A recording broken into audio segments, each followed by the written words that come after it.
O Saber Direito, um curso com a história, o conceito e os princípios constitucionais do Tribunal do Júri. Você vai aprender ainda sobre procedimento bifásico, rito especial e nulidades.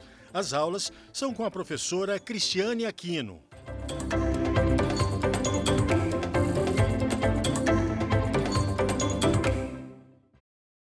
Olá, sejam bem-vindos ao Saber Direito. Meu nome é Cristiane Aquino, sou advogada, professora de Direito Penal, professora de Processo Penal. Essa semana, nós vamos estudar os aspectos procedimentais do rito especial do Tribunal do Júri e faremos também um comparativo com o procedimento ordinário, que é a regra do nosso sistema processual penal. Na nossa primeira aula, nós vamos falar sobre a origem do Tribunal do Júri no Brasil, os princípios constitucionais inerentes a esta instituição, o júri como uma garantia fundamental e também a sua competência para julgamento. Na segunda aula será feita uma análise geral dos procedimentos previstos no processo penal. Os procedimentos comuns, que se dividem em ordinário, sumário e sumaríssimo, com ênfase ao procedimento especial do Tribunal do Júri e as principais diferenças. Na nossa terceira aula, nós vamos falar sobre o procedimento bifásico do Tribunal do Júri. Nós vamos tecer comentários acerca da sua primeira fase e da sua segunda fase de julgamento. Na nossa quarta aula, nós vamos adentrar ao plenário do Tribunal do Júri. Vamos também falar sobre a escolha dos jurados, como que se forma o conselho de sentença. Vamos falar sobre a sentença proferida na segunda fase pelos conselhos de sentença e também vamos comentar acerca dos possíveis recursos dentro dessa segunda fase. Na nossa quinta aula, nós vamos falar dos jurados no Tribunal do Júri, seu alistamento, obrigatoriedade e requisitos para ser jurados. Também vamos fazer alguns comentários acerca das nulidades e o momento pertinente de arguir nulidades quando se trata do procedimento do Tribunal do Júri. O procedimento do Tribunal do Júri, ele está previsto dentro do artigo 406 a 497 do nosso Código de Processo Penal. Os nossos doutrinadores entendem que o júri é uma instituição que desperta bastante curiosidade, tanto dentro do mundo acadêmico quanto dentro da própria sociedade. Porque quando a gente fala em julgamentos, quando a gente fala em processo, a gente já pensa, né, naquelas pessoas fazendo uma defesa oral dentro de um plenário. Né? Geralmente, os procedimentos não acontecem desse jeito, mas quando se faz uma sustentação na segunda fase do Tribunal do Júri, essa vai ser a imagem que a gente vai ter. O advogado fazendo a sua tese de defesa, em contrapartida, nós teremos ali também o Ministério Público tentando convencer pessoas que são leigas à absolvição ou a uma condenação. O júri é uma instituição que, além de despertar essa curiosidade nas pessoas, tanto nas pessoas da sociedade quanto nos alunos, ela pode ser definida como um momento de maior ênfase dentro da advocacia, né? Porque dentro do Tribunal do Júri, nós teremos que convencer pessoas que são leigos, ou seja, pessoas que não entendem nada sobre o processo criminal, sobre uma possível absolvição de um réu, que às vezes está ali, até preso, né? Se bem que dentro do Tribunal do Júri não podemos usar, por exemplo, algemas, mas as pessoas já encaram aquela pessoa que chegou naquele momento como um criminoso. E aí o advogado ele vai ter esse dever de mostrar que aquela pessoa ali, ela não merece ter aquela pena que foi efetivamente solicitada pelo Ministério Público, mas uma pena menor. Então, ou às vezes até a própria absolvição de alguém. E a gente está falando dentro do Tribunal do Júri de crimes dolosos contra a vida, né? O mais conhecido dele, quando a gente fala de crimes contra a vida, a gente já pensa no crime de homicídio. Então, a advocacia não é para covardes, né? Que é uma fala de Heráclito Fontoura. Ele define muito bem o que é o Tribunal do Júri. A gente vai ter que fazer essa defesa dentro de um plenário, buscando sempre uma melhor solução para aquela pessoa que cometeu um crime contra a vida. O Tribunal do Júri é uma das instituições que exprimem um Estado democrático de direito, porque ele possibilita a efetiva participação da sociedade nos julgamentos do Poder Judiciário, né? Quem vai fazer o julgamento daquela pessoa que cometeu um crime contra a vida serão pessoas da própria sociedade e não o juiz, né, que tem todo um conhecimento acerca do direito penal, do processo penal e das leis brasileiras. Nesse sentido, é a própria sociedade que vai julgar. Por isso que se diz que é o êxtase do Estado democrático de direito, né? Os jurados dentro do Tribunal do Júri, eles julgam de acordo com a sua íntima convicção. Quando nós falamos de processo penal, quando nós falamos de direito, ou qualquer situação dentro do direito, né, seja dentro do processo criminal, seja dentro do processo civil, o juiz ele tem que julgar de acordo com as leis, de acordo com a doutrina, de acordo com a jurisprudência. Quando se fala de Tribunal do Júri, em que os jurados é que vão julgar, os jurados é que vão decidir, eles não julgam de acordo com a lei, eles julgam de acordo com a sua íntima convicção. Eles podem até entender que aquela determinada pessoa cometeu um crime e mesmo assim poder absolver essa pessoa, né? Esse é o estado de maior grau do Tribunal do Júri. A maior possibilidade de defesa, você absolver dentro do Tribunal do Júri alguém que efetivamente cometeu um crime e você ter conhecimento do crime que aquela pessoa cometeu. Essa é uma das características do Tribunal do Júri. O julgamento ele é feito pela própria sociedade, que pode absolver, condenar ou amenizar a pena daquela pessoa. Nestor Távora faz um comparativo do Tribunal do Júri com o julgamento de Jesus Cristo, né? A gente sabe que Jesus Cristo foi julgado não por Pôncio Pilatos, mas pelas pessoas que estavam ali, que escolheram crucificar Jesus Cristo naquele momento. A origem do Tribunal do Júri, a gente vai fazer um comentário acerca da história do Tribunal do Júri para a gente entender como que as pessoas do povo podem participar de um julgamento do Poder Judiciário mesmo sem ter nenhum conhecimento de processo penal e nem de direito penal. Bom, Paulo Rangel, ele diz que o júri ele teve início na Palestina. Naquela época, havia o Tribunal dos 23 nas vilas, que era responsável por julgamentos de crimes graves, né? Então, eram pessoas do povo que eram escolhidas para poder julgar esses crimes graves. E essas pessoas, eram chefes das principais famílias. Então, tinha uma concepção de quem poderia ser jurado naquela época, né? Guilherme de Souza Nutti, ele fala que o júri nasceu para dissipar uma situação que ligava os magistrados aos reis daquela época. Então, nem sempre os processos eram julgados com a segurança que exigia, porque existia uma ligação muito grande entre o monarca e entre o poder judiciário. Quando se passou a possibilidade de pessoas do povo fazer esse julgamento, acreditava-se então que o julgamento poderia ser mais justo. O júri no Brasil, ao contrário do que muitas doutrinas falam, ele não nasceu na Inglaterra. Na Inglaterra, nós também temos resquícios do início do Tribunal do Júri, quando a gente fala do juízo de Deus, que era o julgamento feito pelos ordalhos, né?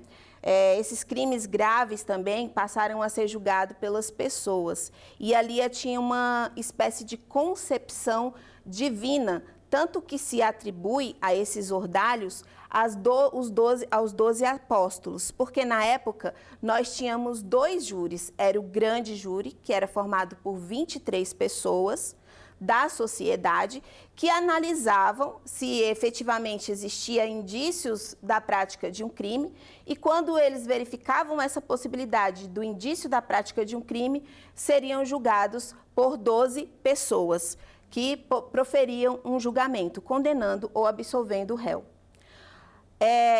Esse conceito de tribunal do júri, ele foi consolidado pela Magna Carta de João Sem Terra, em 1215, né? E a Inglaterra, sendo o berço do tribunal do júri, ela trouxe alguns aspectos para o Brasil em razão da ligação que o Brasil tinha com a Inglaterra quando a família real veio para o Brasil e também na época da independência do Brasil. No Brasil, o júri surgiu em 1822, com os crimes de imprensa. Então, naquela época, o tribunal do júri ele só julgava crimes de imprensa. Em 1832, o Código de Processo Criminal do Império instituiu o tribunal do júri para julgamento de vários crimes. Então, em 1822, o tribunal do júri ele não julgava só processo criminal. Eram vários crimes que eram submetidos à apreciação dos jurados.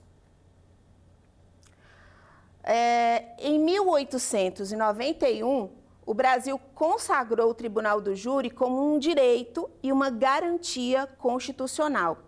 E isso impedia qualquer alteração do seu conteúdo.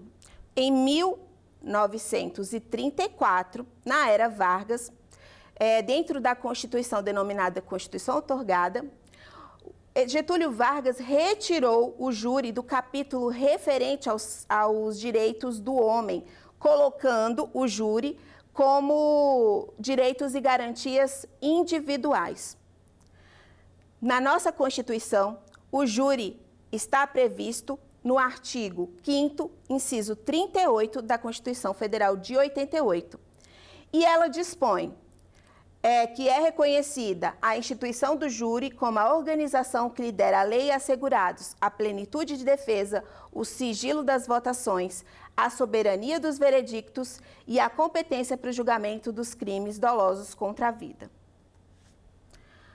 Vamos falar do júri como uma garantia fundamental. Quando se fala que, dentro da Constituição Federal, o júri é uma garantia fundamental, quer dizer que o júri não pode ser retirado da Constituição Federal porque se trata de uma cláusula pétrea. Então, é uma garantia para aquele cidadão que cometeu um crime contra a vida ser julgado por seus pares. Dentro das garantias também trazidas para o Tribunal do Júri, dentro da nossa Constituição, nós temos a garantia da competência mínima para julgamento do Tribunal do Júri. O que seria essa competência mínima para julgamento? No Tribunal do Júri, só é possível ser julgados crimes dolosos contra a vida. Quais são esses crimes dolosos contra a vida? Então, nós temos dentro do nosso Código Penal o homicídio, previsto dentro do artigo 121. Nós temos o induzimento, instigação, auxílio ao suicídio, previsto no artigo 122, o infanticídio, previsto no artigo 123, e nós temos o aborto, com suas várias nuances, dentro do artigo 124 ao artigo 127. Então, dentro do Tribunal do Júri, nós estamos falando de crimes dolosos contra a vida. Quando eu falo de crime doloso contra a vida, eu estou dizendo que aquela pessoa que ela teve a intenção de cometer aquele crime. Ela não cometeu por culpa, ela cometeu com dolo. É o que se denomina animus necandi, vontade. Vontade de quê? Vontade de matar, vontade de praticar um aborto, vontade de praticar um infanticídio, tendo plena consciência do que ela fez. Esses são os crimes que são submetidos ao Tribunal do Júri e que, por isso, definem a competência mínima para o julgamento. O Tribunal do Júri, ele também vai julgar crimes conexos, ou seja, todo crime que foi cometido junto com esses crimes dolosos contra a vida também serão submetidos à apreciação dos jurados. Nós temos, por exemplo, a possibilidade de um cometimento de crime de homicídio ocasionado por um tráfico de entorpecentes. Então, esse tráfico de entorpecentes, em razão da competência especial do júri, vai ser atraído e os jurados também vão decidir a respeito do crime contra a vida e também desse crime de tráfico de drogas, se for o caso, né? Pode ser tráfico de drogas, pode ser porte de arma de fogo, dentre qualquer outro crime que for cometido dentro do mesmo contexto de um crime contra a vida. Isso está descrito no artigo 78, inciso 1 do Código de Processo Penal, que diz o seguinte: na determinação da competência por conexão ou continência, serão observadas as seguintes regras. No concurso entre a competência do júri e a de outro órgão da jurisdição comum, prevalecerá a competência do júri. Nós devemos tomar cuidado também, porque existem alguns crimes que eles atingem a vida, mas que o objetivo princípio do autor daquele crime não foi atingir a vida. Eu estou falando, por exemplo, do homicídio culposo, quando não há intenção de matar. Então, quando eu falo de homicídio culposo, quando a pessoa não tinha a intenção, o dolo direto de tirar a vida de alguém, esse crime não será levado à apreciação dos jurados. Ele vai ser julgado pelo juiz comum. Nós também temos a extorsão mediante sequestro seguida de morte. Nós temos também a possibilidade da prática de um estupro seguido de morte. Então, a gente pode vislumbrar que dentro desses crimes que nós comentamos agora, o fim princípio da pessoa não era atingir a vida, né? Era atingir outro bem jurídico, como, por exemplo, a liberdade sexual, a liberdade da pessoa. Mas, com aquela prática, ela veio a praticar um homicídio. Esses crimes não são apreciados pelo tribunal do júri. Nós temos também um outro crime, que é o crime que está definido dentro dos crimes contra o patrimônio, que é o latrocínio. Existe muita dúvida acerca do julgamento do latrocínio pelo tribunal do júri, porque o latrocínio se define como um roubo seguido ou antecedido de morte. Entretanto, nessa concepção que nós estamos estudando, é possível verificar que quando o agente pratica o latrocínio, ele não tem o fim princípio de atingir a vida. Na verdade, o fim princípio dele é atingir o patrimônio da vítima e, com isso, ele vem a ocasionar a morte da vítima. Nessa situação, a gente pode perceber que também o latrocínio não é um crime que será julgado pelo tribunal do júri, mas pela justiça comum, pelo procedimento comum, que no caso seria o procedimento ordinário. Essa questão do latrocínio, nós podemos vislumbrar dentro da súmula 603 do STF, quando ele diz o seguinte: a competência para o processo e julgamento de latrocínio é do juiz singular e não do tribunal do júri. Com a súmula 603, fica estancada qualquer possibilidade de discussão acerca do julgamento do latrocínio no tribunal do júri. É claro que, como nós já falamos anteriormente, se houver uma conexão de qualquer desses crimes que nós comentamos com crime doloso contra a vida, aí sim, esses outros crimes serão atraídos para a competência do tribunal do júri e serão responsáveis os jurados para proferir um edicto a respeito da sentença dessa pessoa que foi submetido ao plenário de julgamento. Dentro do que a gente já pode saber, já pode ter uma concepção do que seria o tribunal do júri, nós vamos adentrar a algumas características do julgamento pelo tribunal do júri, né? O tribunal do júri, primeiramente, ele é um órgão colegiado e heterogêneo. Por que ele é um órgão colegiado? Porque ali eu não vou ter somente um juiz julgando. Eu vou ter um juiz togado, né? Que é aquele juiz que passou em um concurso público, que assumiu um cargo público e que tem ali competência para estar dentro do plenário de julgamento do júri. E nós teremos, em contrapartida, também 25 jurados que comporão o tribunal do júri. Então, são 25 pessoas que terão que comparecer mensalmente, diariamente, aliás, né, ao plenário de julgamento. E desses 25, 7 serão sorteados para compor o conselho de sentença. Então, a gente fala, tem-se por característica, né, que é um órgão colegiado, ou seja, não é formado por um só juiz, e heterogêneo.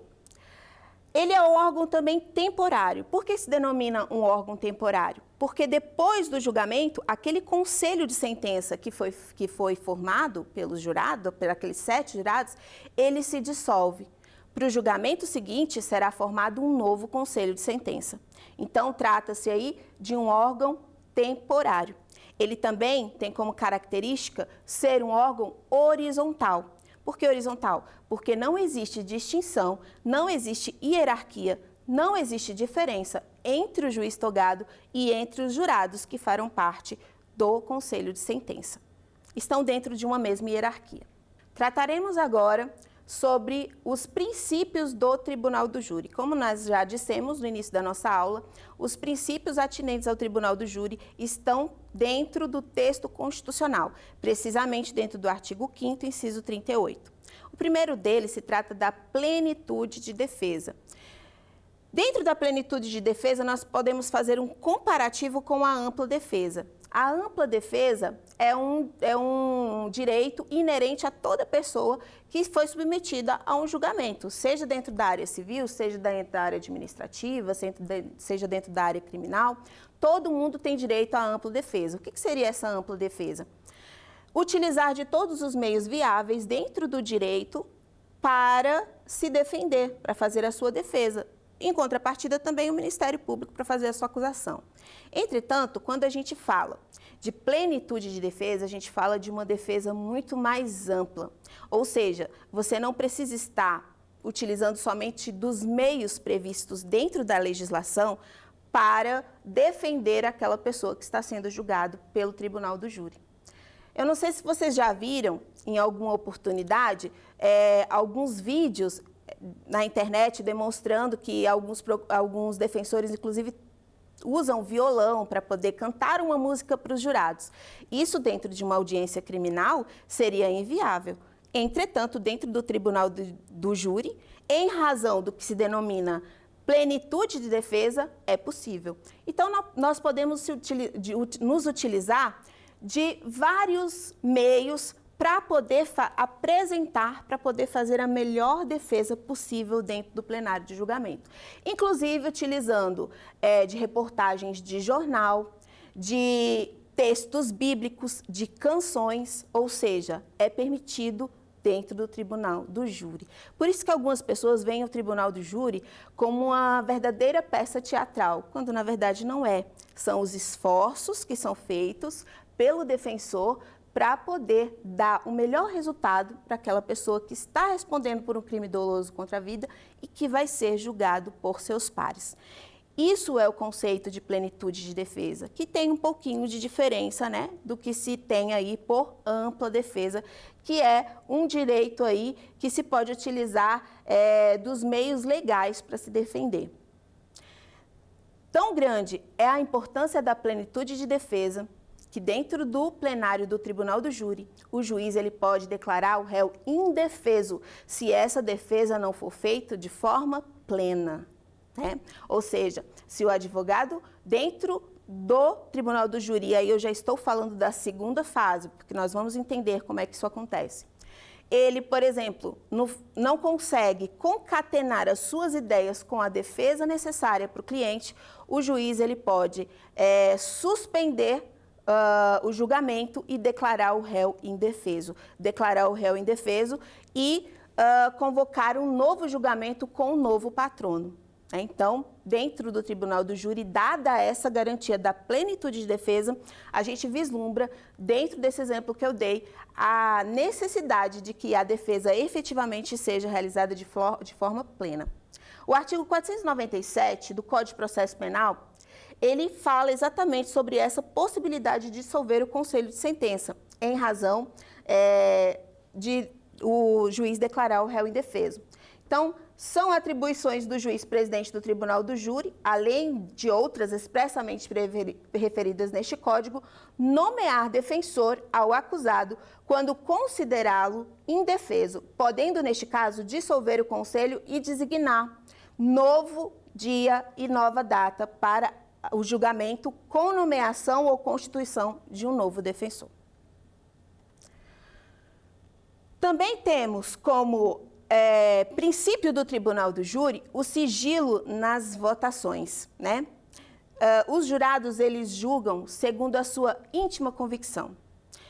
Nós também falamos no início da nossa aula que, apesar do jurado, dentro do Tribunal do Júri, reconhecer a responsabilidade do réu, mesmo ele sendo confesso, se o jurado assim o quiser, ele pode absolver o réu. Porque ele julga dentro da sua íntima convicção e é lhe dado dentro do plenário essa possibilidade. Lembre-se que eles estão julgando os seus pares. Então, nesse momento, ele vai raciocinar se naquela situação ele faria também aquela mesma ela praticaria aquele mesmo crime, né? Por exemplo, no caso de um homicídio. Um exemplo que eu dou para vocês é alguém que, por exemplo, chega em sua residência e vê a sua filha sendo atacada por um estuprador e vai ali e mata o estuprador. Essa pessoa, quando é submetida a julgamento pelo tribunal do júri, os seus pares podem se colocar no lugar dela e pensar, naquela situação eu faria a mesma coisa? E mesmo reconhecendo a responsabilidade, mesmo reconhecendo o crime, absolver o réu, tá? Bom, o sigilo nas votações, ele tem íntima relação com esse exemplo que eu dei. Porque os jurados dentro do tribunal do júri, eles julgam segundo a sua íntima convicção. Dentro do processo criminal em si, o juiz, ele julga dentro do princípio da livre convicção motivada. Ou seja, o juiz, ele é livre, né, dentro dos outros procedimentos, para analisar as provas que são colocadas à sua disposição e julgar de acordo com aquelas provas. Ele não pode ter uma outra opção que não seja a condenação do réu dentro dos limites da lei. Dentro do sigilo das votações, nós temos também fazer uma observação de que os jurados, eles ficam incomunicáveis, né? Tanto existe a incomunicabilidade dos jurados, como a necessidade de julgamento dentro de uma sala secreta. Quando a gente fala de incomunicabilidade, nós estamos dizendo que assim que os jurados eles são escolhidos para compor o conselho de sentença, eles não podem se manifestar sobre nada com relação ao processo.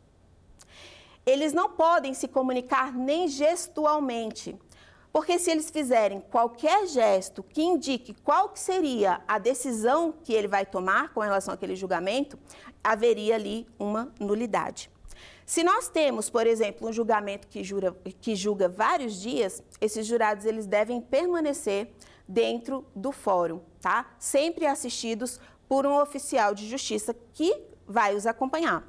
Eles não podem ter sequer relação com o mundo externo. Então, eles ficam incomunicáveis também de de celulares, de comunicações, eles não podem assistir televisão, nada que possa influenciar a decisão dentro do conselho de sentença que eles foram sorteados para compor. Dentro do sigilo das votações, nós também falamos sobre o voto, né? Então, os jurados, não é possível saber como que o jurado julgou, porque esse julgamento ele é feito dentro de uma sala secreta, também denominada de sala especial.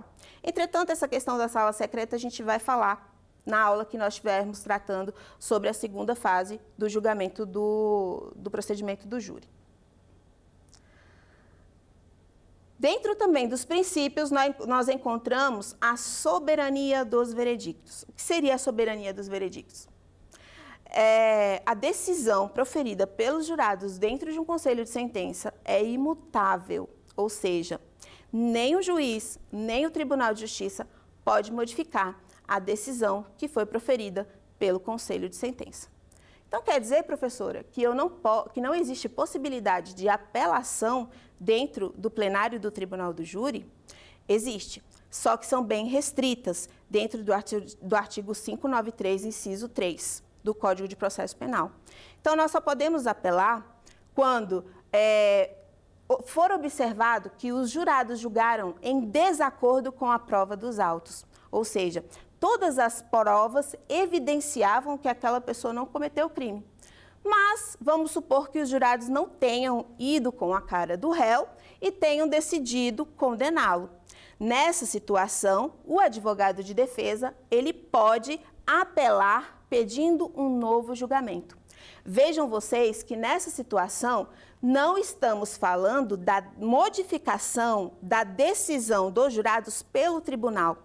Nessa situação, haverá um novo julgamento, então uma decisão proferida por um novo conselho de sentença. É bom lembrar que quando se tratar de nova decisão, ela não pode piorar e havendo uma nova condenação, no caso, essa condenação ela não pode ser mais grave que a condenação anterior. Por quê? Justamente para garantir que o réu ele exerça plenamente o seu direito de defesa, inclusive ao duplo grau de jurisdição, quando for necessário um novo julgamento. Período negro do Tribunal do Júri. Esse período negro do Tribunal do Júri, ele é tratado com bastante ênfase por Nutt e por Capês. Por que é importante falar sobre esse período negro do Tribunal do Júri? Justamente para a gente compreender qual que é a importância dessa soberania dos veredictos. Houve um tempo, em 1937, dentro da era Vargas, que a soberania dos veredictos foi suprimida do texto constitucional. Ou seja, a decisão dos jurados ela poderia ser modificada pelo tribunal. Nessa época, ocorreu um dos casos mais graves de erros judiciários na legislação brasileira. Vocês já devem ter ouvido falar sobre o caso dos irmãos Naves, né? Eram dois irmãos que eram agricultores, residiam em Minas Gerais e eles foram condenados pela morte do primo deles. Não somente foram condenados, como eles foram torturados para que eles pudessem confessar esse crime. Nessa época, os jurados, dada a inexistência de qualquer prova contra os irmãos, absolveram. Entretanto, a Câmara Revisional, naquela época, do Tribunal de Justiça de Minas Gerais, modificou a decisão dos jurados, né? Cassou o conselho de sentença e condenou os irmãos. E aí, eles foram condenados a 26 anos e 6 meses de reclusão. Qual não foi a surpresa quando o primo dos irmãos Naves apareceram, né, demonstrando que efetivamente eles não tinham praticado aquele crime. Fosse naquela época a prevalência da soberania dos veredictos dentro do texto constitucional, esses irmãos não teriam sido submetidos a tamanha injustiça, porque a decisão dos jurados que teriam absolvido não teria sido modificada pelo tribunal. Ainda dentro dos princípios inerentes ao Tribunal do Júri, nós vamos tratar agora sobre o princípio da soberania dos veredictos. O que seria essa soberania dos veredictos? Seria a impossibilidade da decisão do Conselho de Sentença ser modificada, seja pelo juiz singular, seja pelo Tribunal de Justiça. Ou seja, a decisão que os jurados tomarem dentro do julgamento, ela é soberana e imutável. Professora, então você está querendo me dizer que dentro do Tribunal do Júri não há possibilidade de apelar da decisão? Uma vez o réu condenado, ele restará condenado? Não é assim que funciona. Porque dentro do artigo 593 do Código de Processo Penal, que trata da possibilidade do duplo grau de jurisdição através de um recurso denominado apelação no seu inciso 3º, é possível que se recorra da decisão dos jurados dentro do Conselho de Sentença.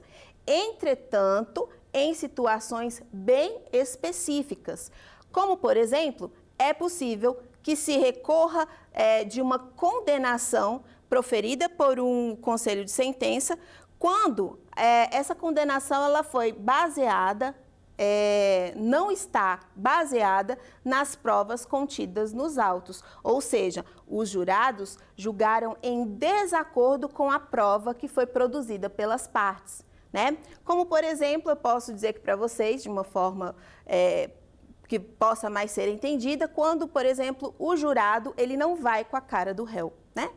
Dentro do processo penal, é possível que o juiz condene alguém por não ir com a cara dele? Claro que não, né? Já dentro do Conselho de Sentença, é possível, porque os jurados, eles não precisam justificar o seu voto. Os jurados, eles só vão julgar sim ou não. Então, diante da ausência dessa justificativa, eles condenam o réu como bem entender, como assim eles o quiserem, né? Entretanto, quando essa condenação ela for arbitrária, é possível que se recorra. Mas, professora, esse recurso, ele vai modificar a decisão anterior dos jurados? Não. Nesse caso, vai ser solicitado, né, por aquele defensor que apresentou um recurso de apelação um novo julgamento. E aí vai ser formado um novo conselho de sentença, possibilitando a reforma daquela decisão anterior. É importante lembrar, dentro ainda da acepção da soberania dos veredictos e também atrelado à ampla defesa, a possibilidade de ampla defesa do réu, que quando houver um novo julgamento, em razão da cassação da decisão do conselho de sentença anterior, esse novo julgamento ele não pode piorar a pena do réu. Ou seja, se o réu, no conselho de sentença anterior, foi condenado, por exemplo, a 15 anos de reclusão, ele não pode receber uma pena maior, por exemplo, quando o novo conselho de sentença reconhece uma qualificadora que não teria sido reconhecida no julgamento anterior, né? Então, isso possibilita a ele não ter medo de recorrer e possibilita a ele também a ampla defesa, que é o preceito fundamental do procedimento, dos julgamentos, né, dentro do processo criminal. Dentro da soberania dos veredictos, é importante relembrar um momento da história do Brasil em que essa soberania dos veredictos ela foi retirada do nosso texto constitucional. Precisamente na era Vargas, em 1937. Então, a soberania dos veredictos nesse período, ela foi suprimida do texto constitucional. O que queria dizer, então, essa supressão? Queria dizer que uma decisão proferida pelo Conselho de Sentença, ela poderia ser modificada pelo Tribunal de Justiça. E foi o que ocorreu. Em 1937, nós temos um caso de grande repercussão, né, e que são comentados por vários doutrinadores dentro das suas literaturas, sobre o caso dos irmãos Naves, que foi um dos maiores erros judiciários da história do Brasil. Em 1937, em Minas Gerais, os irmãos Naves, que eram agricultores, irmãos Neves, que eram agricultores, Joaquim e Sebastião, eles foram acusados da morte de um primo que naquela época residia na casa deles e que também teria recebido uma grande quantidade de dinheiros através do desconto de um cheque. Nessa época, o delegado, na época, não tendo nenhuma prova, nenhum indício do desaparecimento do primo, decidiu imputar a responsabilidade da morte aos irmãos Naves. Mesmo sem ter nenhuma prova de que eles teriam cometido esse crime, eles foram indiciados e no seu indiciamento sofreram várias torturas. Inclusive, a mãe de Sebastião e Joaquim, Dona Ana, que na época contava com, acredito que 67 anos, salvo engano, foi estuprada dentro da prisão.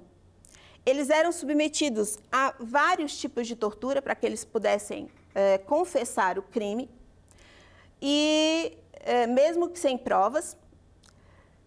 E quando eles foram submetidos a julgamento pelo plenário, houve por bem, os jurados decidiram por bem absolver. Por quê? Porque não existia prova contra nenhum dos dois.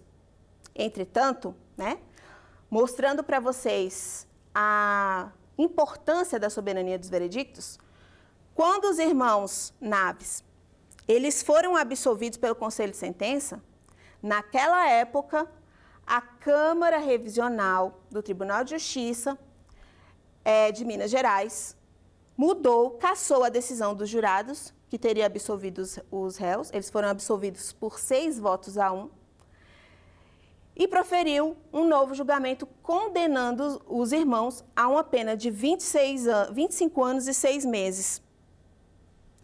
Esses irmãos eles foram condenados, cumpriram pena, e depois o primo, que teria sido a vítima de tudo isso, apareceu na cidade, né? E aí eles puderam comprovar a sua inocência. Entretanto, eles já tinham sofrido, né? Inclusive na época em que o primo apareceu, inclusive já tinha até morrido, já tinha até falecido. Restou apenas uma indenização por parte do Estado.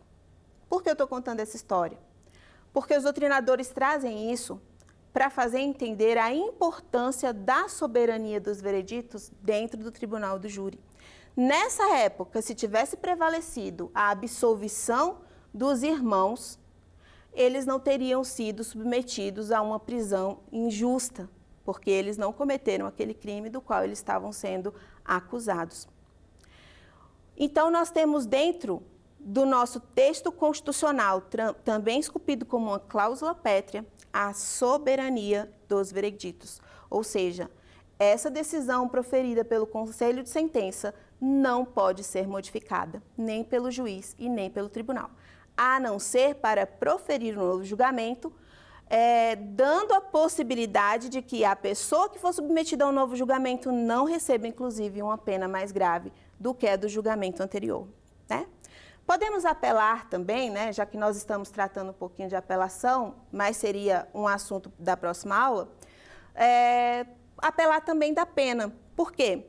Sendo o tribunal do júri um órgão heterogêneo, nós sabemos que nós temos o juiz presidente do tribunal do júri e nós temos também a presença ali de 7 jurados que vão dar um edito condenatório. Qual que é a função de cada um? Os jurados, no caso, eles vão julgar e o juiz presidente do tribunal do júri, além de presidir o plenário, né, ele também vai dosar a pena que vai ser aplicada ao réu, porque a pena é uma parte técnica da sentença, então, que vai ser feita pelo juiz. Nesse caso, haverá a possibilidade de uma apelação para que a pena, por exemplo, seja diminuída, mas nunca que seja modificada o edito do Conselho de Sentença, proferido pelo Conselho de Sentença, ou a condenação ou a absolvição nos termos em que ela foi proferida, com qualificadoras ou com reconhecimento de atenuantes. Concluída a nossa primeira aula, nós vamos então agora testar os nossos conhecimentos, através de algumas questões. No procedimento do tribunal do júri, não vigora o princípio da plenitude de defesa, do sigilo das votações, da soberania dos veredictos, da competência máxima para o julgamento dos crimes dolosos contra a vida. Resposta correta seria a letra D, porque a gente está fazendo aqui dentro da questão uma negativa, a gente está falando do que não vigora dentre os princípios do tribunal do júri, né? Na letra D, nós temos aqui da competência máxima para o julgamento. No caso, seria a competência mínima, né? E a competência mínima para o julgamento seria competência para julgar os 4 crimes dolosos contra a vida: homicídio, infanticídio, aborto, induzimento, instigação ou auxílio ao suicídio. Então, a competência aqui seria mínima e não máxima. Resposta correta, letra D. Vamos à nossa segunda pergunta.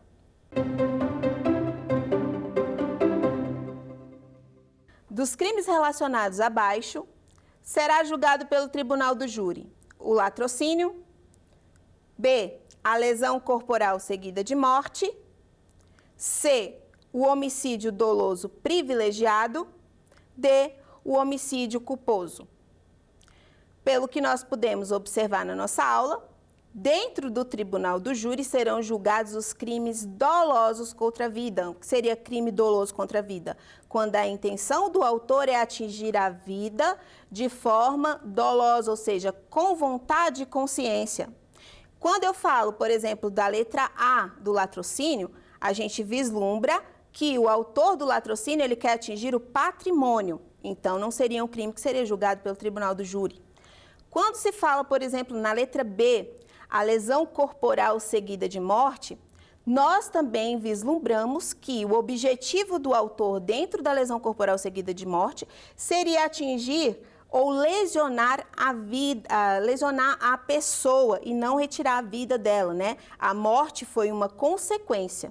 Portanto, no caso de lesão seguida de morte, também não seria um julgamento feito pelo tribunal do júri. Letra C, homicídio doloso privilegiado. Aí sim, nós encontramos a resposta correta. O privilégio é uma causa de redução de pena do homicídio, previsto dentro do artigo 121, parágrafo 1º. Esse privilégio ele vai ser defendido pelo defensor no momento do conselho de sentença, né? Então, pode ser ali colocada a apreciação dos jurados um homicídio doloso, ou seja, houve a intenção de matar, mas dentro desse homicídio é possível que se aplique ali um privilégio que tem natureza de causa de diminuição de pena. Letra D, homicídio culposo. Bom, a culpa é diferente do dolo. O dolo, há intenção. Na culpa, você não tem intenção. Na culpa, o crime é praticado por negligência, imprudência ou imperícia. No caso de homicídio culposo, não tem competência para julgamento o tribunal do júri, seria julgado por um juiz comum. Vamos então para a nossa terceira questão.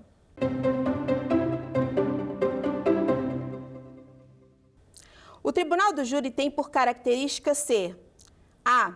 Órgão singular permanente para o julgamento dos crimes dolosos contra a vida. B. Órgão colegiado permanente para o julgamento dos crimes dolosos contra a vida. C. Órgão colegiado heterogêneo temporário para o julgamento dos crimes dolosos contra a vida. Ou C. Órgão colegiado heterogêneo permanente para o julgamento dos crimes dolosos contra a vida. A alternativa correta, como nós podemos observar dentro da nossa primeira aula, é a letra C. O tribunal do júri é um órgão colegiado heterogêneo e temporário, ou seja, composto por juiz togado e por juízes leigos, né? 7 juízes leigos e um juiz togado. Heterogêneo, porque também composto por juiz togado e juiz leigo. E temporário, porque após o julgamento, esse conselho de sentença será dissolvido. Então, é característica do tribunal do júri a letra C. Bom, então essa foi a nossa primeira aula. Dentro dessa nossa primeira aula, nós tratamos aqui de forma resumida sobre a origem do tribunal do júri, sobre os princípios constitucionais do tribunal do júri, como o júri como uma garantia constitucional, e tratamos também das competências para o julgamento, que seria a competência mínima para o julgamento. Eu espero ter contribuído com o aprendizado de vocês nessa aula, e amanhã nós voltamos para continuar a nossa aula sobre processo penal, falando sobre o procedimento especial do Tribunal do Júri. Até amanhã. Quer dar uma sugestão de tema para os cursos do Saber Direito? Então mande um e-mail para a gente, saberdireito@stf.jus.br, ou entre em contato por WhatsApp. O número é esse que aparece na tela. Você também pode acompanhar as aulas pela internet. Acesse tvjustiça.jus.br ou nosso canal no YouTube, TV Justiça Oficial.